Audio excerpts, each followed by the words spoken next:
when we talk about trauma, what we're really talking about fundamentally is fear, because fear is at the core of trauma, of traumatic symptoms. Fear is at the core of the diagnosis of post-traumatic stress disorder, which is how we have sort of formally encapsulated trauma, at least in the diagnostic world. And so it's really important to understand what fear is and how the brain processes fear. How does, when something terrifying happens, what happens to a person's brain? And we've actually been studying this, or the field of neuroscience, what we now call neuroscience. This has been a subject of intense study for years, decades. But it's also been a dramatically accelerating field of study, and largely because of tremendous advances in technology. So just as we're all aware that we walk around with iPhones and iPads now and things, and we can do amazing things that we couldn't even imagine 5 or 10 years ago, or certainly if you're as old as I am, 20 years ago. By the same token, medical science and the tools of neuroscience have also changed dramatically and evolved dramatically, so that we are now able to image the brain, for example, with technology that is increasingly refined. So, and this gives us the ability to see what the brain is doing, what the different brain regions are doing when a person is experiencing different things, for example, fear. Or when we're talking about trauma, of course, we're really talking about terror. So the foundation of the neurobiology of trauma is really the neurobiology of fear. And what we know is that when a human being experiences an intensely threatening, terrifying event, that there are really dramatic changes to the brain and how the brain functions. So one of the most fundamental things is that much of what we think of as sort of core human capacities, the ability to think, to reason, to plan ahead, to control our impulses and contain our emotions. So something might make you angry, but you don't automatically just yell out, obscenities or scream at the person. You have the ability to sort of think, well, that makes me angry, but and you have that brain working in there that helps you control yourself, helps you contain things, and also that's the part of your brain that enables you to reason through things, and well, all of that is really the frontal lobes. It's the part of your brain that's sort of right behind your forehead, and the frontal lobes are the most the last part of the brain to develop. Everybody who's got an adolescent, especially if you're going through it now, one of the reasons that adolescence is so trying on parents is that adolescents do not have full frontal lobe development. It's something that only fully develops in females somewhere around the age of 21, and males somewhere around the age of 25 or 26. And so it's the last part of the brain to fully mature. And it is a part of the brain is actually quite sensitive and delicate.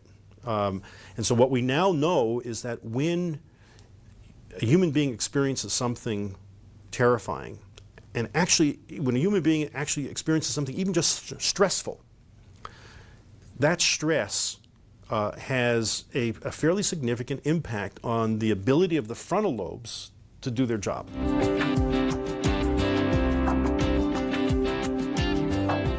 Certainly the amygdala, which is the part of the brain really from which fear sort of cascades outward. So when you experience something that either frightens you or terrifies you, the amygdala starts firing, and there are networks that branch out from the amygdala to various other parts of the brain.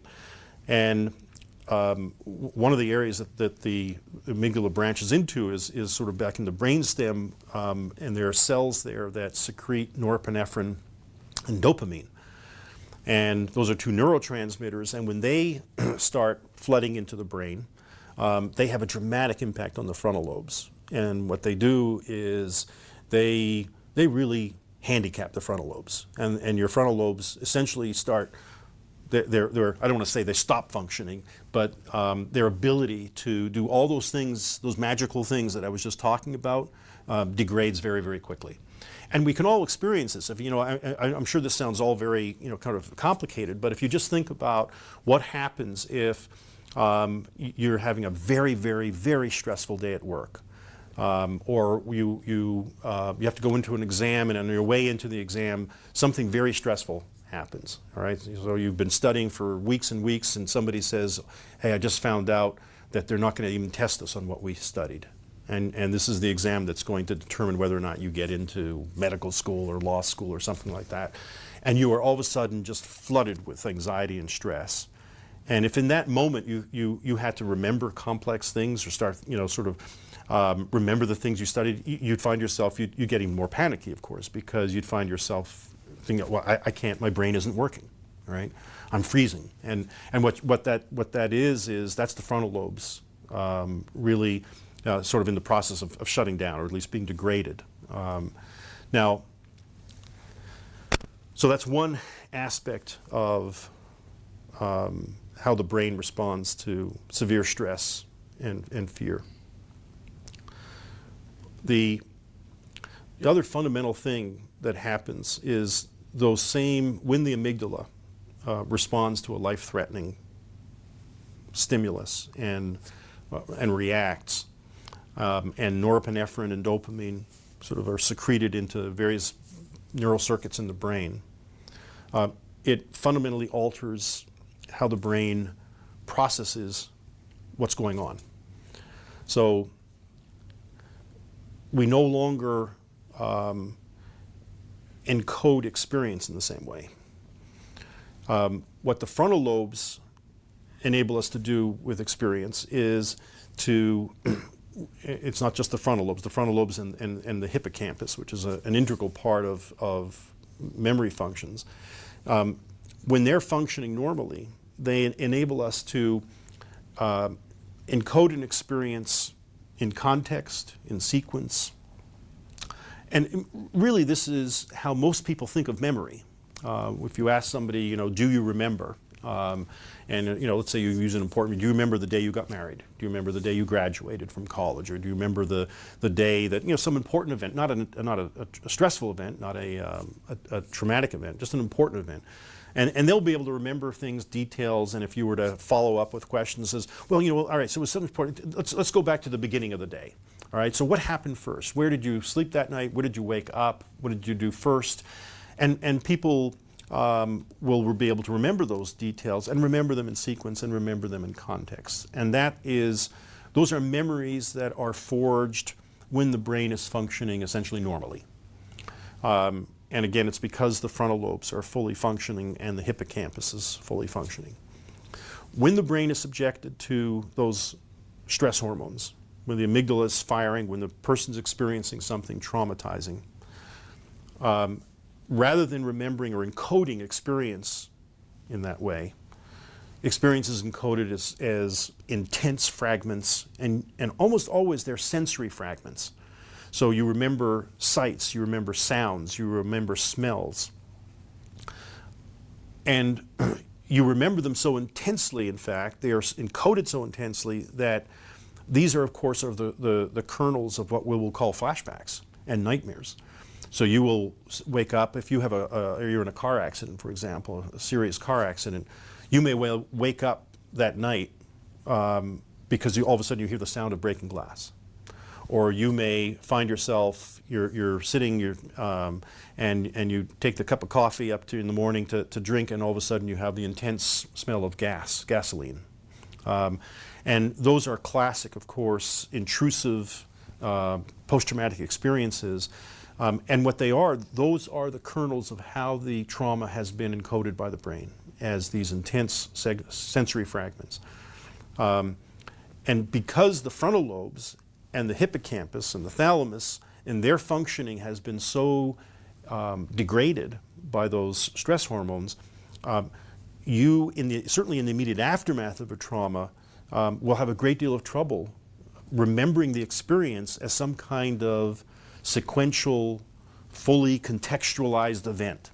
And what you'll have is this whole scramble or jumble of very intense fragments, and you may really not be able to remember things in sequence or know what happened. So if somebody were to ask you, let's see, we'll go back to that car accident. If somebody were to ask you, okay, so, all right, so you heard the breaking glass, you heard a scream in the car, you smelt the gasoline.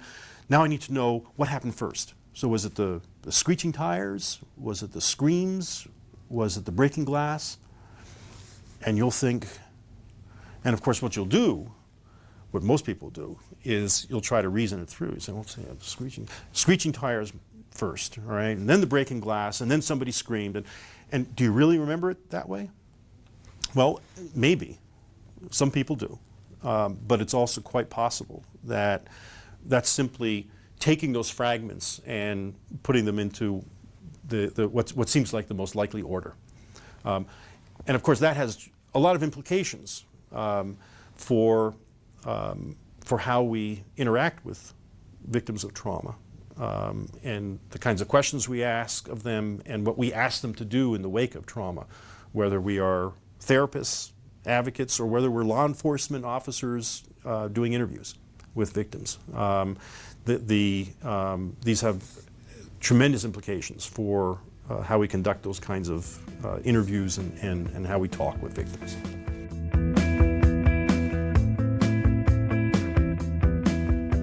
In the context of a law enforcement interview, when you are interviewing somebody who is a witness or a participant, or oftentimes they're both in some kind of event, and you're trying to get information about what happened, if a person was traumatized, it's understandable that as a law enforcement officer, you're trying to get certain kinds of information that are directly relevant to your job. What part of what you're trying to do is figure out what happened here, and a big part of that would be what happened first, what happened after that, what came after that, and so forth. So it's natural to ask those kinds of questions of somebody who was there, who's a participant or a witness of this event. The problem is, if you think about the neurobiology that I've just been talking about how the brain encodes the experience, when you ask somebody who's been traumatized, whose brain has encoded the experience as these fragments, sensory fragments like this, they have very accurate information they can give you if you ask them questions about those sensory fragments. But the moment you start asking them questions that have to do with context and sequence, so again, was it the breaking glass or the screeching tires that happened first, or the scream? Well, in a particular car accident or investigation, those might be really important questions that ultimately need to be determined. But this may not be the right person to ask them.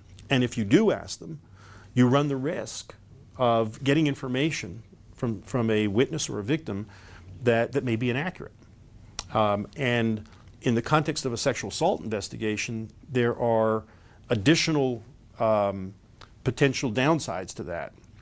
So if you ask a sexual assault survivor questions that go beyond that basic sensory experience that she can report, and start asking her or him questions about sequence, about what time it is, or things that peripheral details that they may not have attended to, very often they'll try to answer those questions, and they'll try to answer them because they want to be good witnesses. They want to they know you're trying to do your job, and they're trying to help you. They're trying to answer your questions.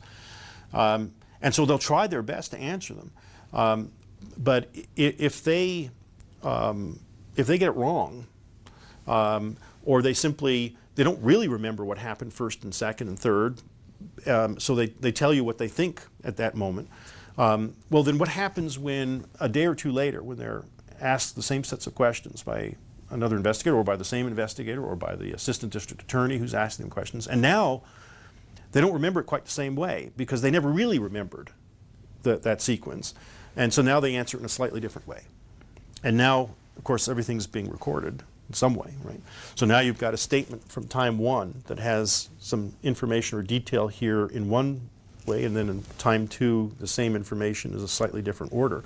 Well, when the defense attorney looks at those statements, that's what's going to be called an inconsistency, right?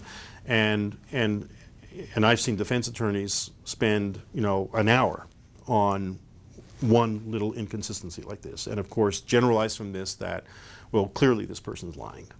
They're making this up. Because we know that's what happens, right? When somebody's lying, they don't quite remember it the same way. They can't keep track of what they said the first time. So in the second time, they say something a little different. Bingo, we've caught them. All right. When actually all we've done is we did an interview that was inappropriate for somebody whose brain had just encoded a trauma. And all we've done is actually we have demonstrated that this is precisely what happens when you ask trauma victims questions like this. So this becomes important. It's important for investigators, whether they are law enforcement, whether they're district attorneys from the DA's office, to understand the dynamics of trauma and even the biology of trauma, to understand what trauma victims can report accurately and effectively and what they can't. And to ask the kinds of questions that allow you to get solid information that you can rely on and that do not create these kinds of artificial problems in an investigation.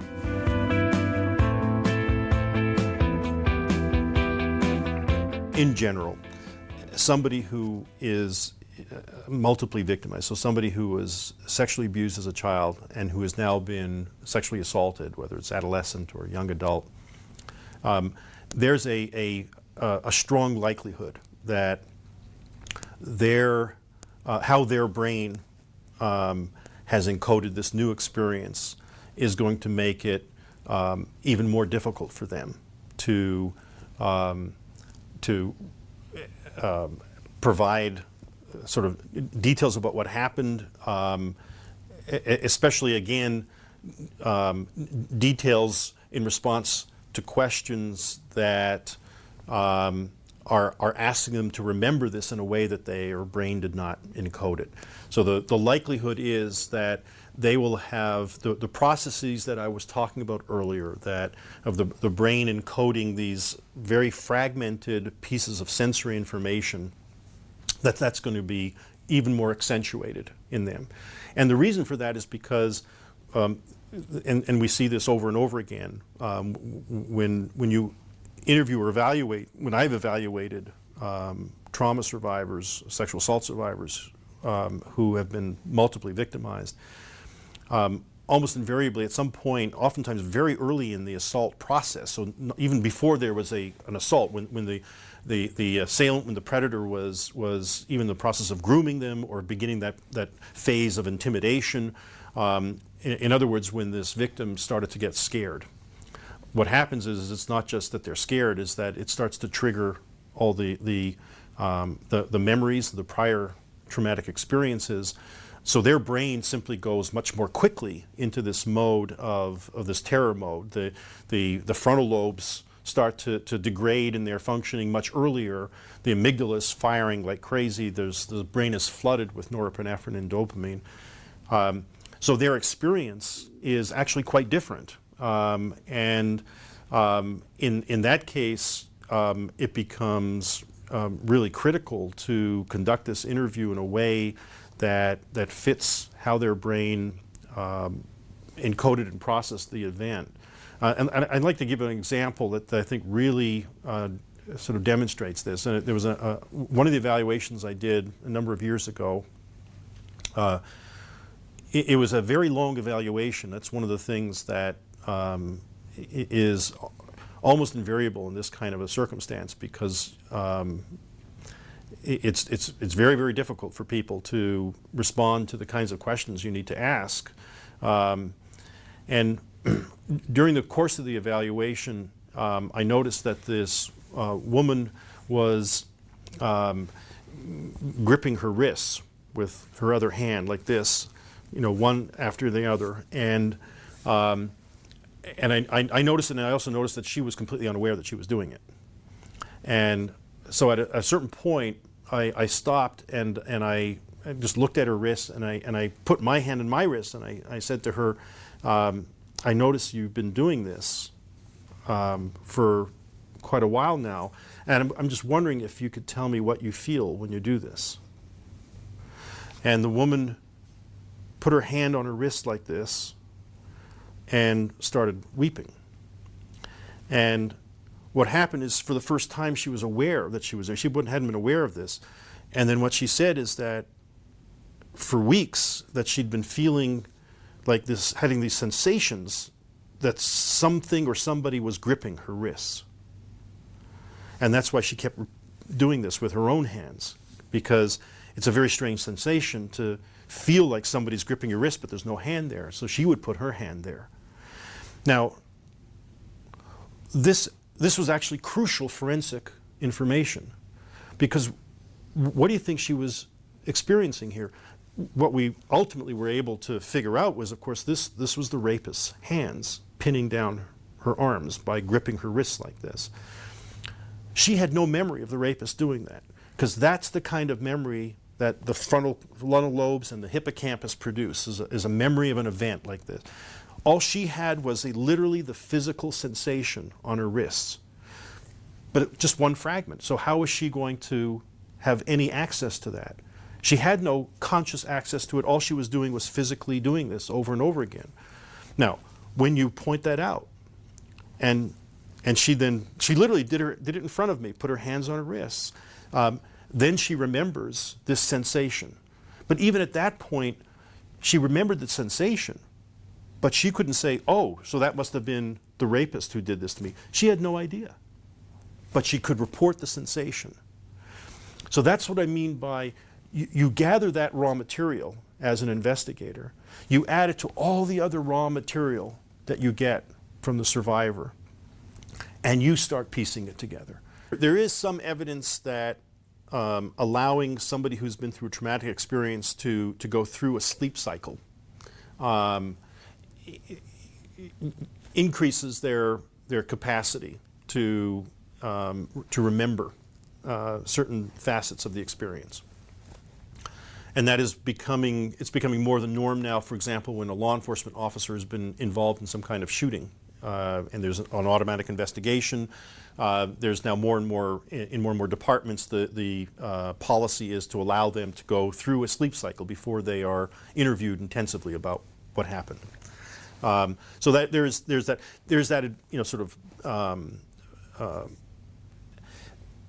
But I think more fundamental and more important than the timing of the interview is how the interview is conducted. That if you understand how the brain is affected by traumatic experience, and if you understand that it is encoded the experience in these fragments, then you conduct the interview that way. And so rather than asking questions like, okay, I want you to tell me what happened, and I want you to start at the beginning. Recognizing that that's not how this person will have encoded the experience, you ask sensory-based questions. And so you ask, tell me everything that you could remember about what you smelled. And don't even worry about, she may remember something that happened after the rapist left first. Fine, take that down. Do you remember anything else that you smelled? Because what might happen from this? Well, she may remember a particular smell of whether it's a cologne, a deodorant, and you know what? She may remember it so vividly that you could actually identify the brand of deodorant that guy was wearing. That might actually end up being crucial forensic evidence.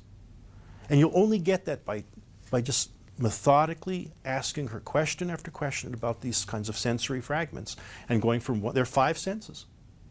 Go from one to another to another. And so and that's why that example that I gave earlier of the victim who was holding her hands, that was a sense. That was a sensory memory. It was a touch memory, right? And those kinds of memories, of course, are crucial in a rape investigation. have you had any other sensations on your body? Are there any other parts of your body where you feel pain? Are there any other parts of your body where you feel pressure? Are there any questions like that? That's how the experience was encoded. If you ask those kinds of questions, you'll start to get their experience, their actual memories of the event, which will actually start to fill in crucial pieces, forensic pieces of this puzzle of what happened to this person.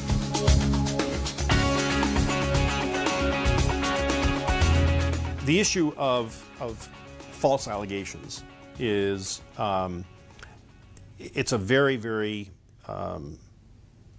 controversial issue. There's a tremendous amount of sort of heat around this, and I think it's important to acknowledge that there's good reason for there to be concern about this, because being falsely accused of something is a terrible experience, and to be falsely accused of a sexual crime can be a catastrophic experience. So it's understandable that people have a great deal of concern about it. On the other hand, I think that concern has to be put in scale. We actually have a lot of research from around the world on just how frequently this happens. How frequently does somebody report a rape that never happened? All right, and I'm very familiar with the research. I did a study myself on this fairly recently, and the bottom line is that the best research puts that number at somewhere around 2 or 3% of reports of sexual assault reports. If you want to be very sort of conservative or liberal, depending on how you put it, somewhere between 2 and 8% at most, which means that over 90% of reports of rape are not fabrications, they're not false allegations. So we need to keep that in context. We need to keep that in perspective. Now, given that it happens very infrequently, it's actually extremely difficult to do any kind of systematic research that would allow you to say, well, if somebody's fabricating, they are more likely to say this, or and so we actually have no good research on this at all on which to base that kind of a conclusion. Unfortunately, there is in some law enforcement circles and in general an idea that if you apply certain standard techniques of interrogation, you can figure out if somebody is not telling the truth. And some of those, and one of the most common techniques, of course, is if you ask somebody to recount something that happened, right, and they give you their account. And then you ask them again, but you don't ask them to again, so okay, just tell me the same thing again. This time, the second time around, you might start from somewhere in the middle and say, okay, from that point, can you tell me again what happened after that? And then you might take them back to sort of maybe a third of the way through and ask them to go backwards. So now before that, what happened? And before that, what happened? And you do a series of questions like this. And the purpose of this is that it is true, if you're dealing with non-traumatic memory, and if somebody has fabricated something, this is a pretty good way to test whether or not they have their story straight. Now, if somebody really does a good job of preparing a story, they'll get through that kind of interrogation, all right? And that's not going to tell you whether they lied or not. If somebody didn't do a very good job of preparing, that's a pretty good way to try to trip them up and to see whether they start making mistakes, basically, in their account. But now, think about this in the context of the biology that I've just been talking about. If you're asking that kind of series of questions of a trauma victim who has only intense fragments and who, under pressure, might try to remember what happened first, what happened second, what happened third, because they're trying to be nice and trying to be cooperative. And in the meantime, you're seeing this as an interrogation technique to test whether or not they're lying. You're going to draw the conclusion that they're lying, because they can't answer those kinds of questions in that way. If you, so you arrive at a false conclusion. And so I think, if we're concerned about false allegations, in my experience, in the vast majority of cases, if there's a false report, it falls apart really quickly.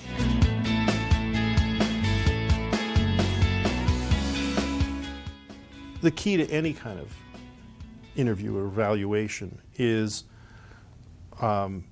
compassion and empathy, because this is something I think everybody knows this intuitively. There's actually research on this if you want to go to the research, but I think we can all readily understand that if you want someone to give you the most and the most accurate information that they have, the sort of the most complete answers to the questions that you have for them, the most effective way of doing that is for them to feel like they can trust you. If you don't trust somebody, if you're not sure if this other person who's asking you questions is looking at you with hostility or with skepticism, with disbelief, you're just not going to answer the questions as freely. And you're not going to essentially give access to that person to the things that are sort of going on in your head, the things that you remember, the little fragments that that you partially remember. So in any interview, in any evaluation, the key is to build a really strong rapport. And the way you do that is you be open, you be compassionate, you be empathic, and people respond to that. And the result is that you get much better information, much more complete information. I think what happens sometimes is some people in law enforcement view their role as a sort of a neutral fact gatherer. And that's absolutely, I totally agree with that, 100%. That's exactly the role for law enforcement, to be a neutral fact gatherer. The question is, how do you best gather those facts? So you can be compassionate, warm, open, empathic with a rape victim, and that doesn't make you one iota less neutral. That just makes you a better fact gatherer. Some of the forensic work I do, I interview and evaluate men who have raped and murdered children, multiple children. And I do the same thing. I go in there and I am warm, compassionate, empathic. And the result of that is that they give me more information. So it's not that in order to be a neutral fact gatherer you have to be have this demeanor of kind of no connection, no empathy, no compassion, so forth. You have to be skeptical. You have to make sure that they understand that you're skeptical. In the kinds of questions that doesn't serve your purpose.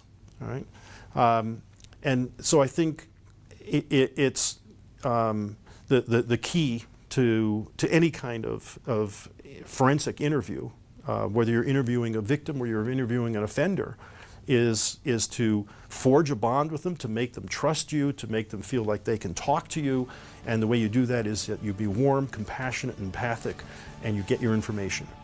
And what you do with that information then is you have more information, so you've done your job in the system. And if you're running the investigation, then you have more information with which to advance the investigation.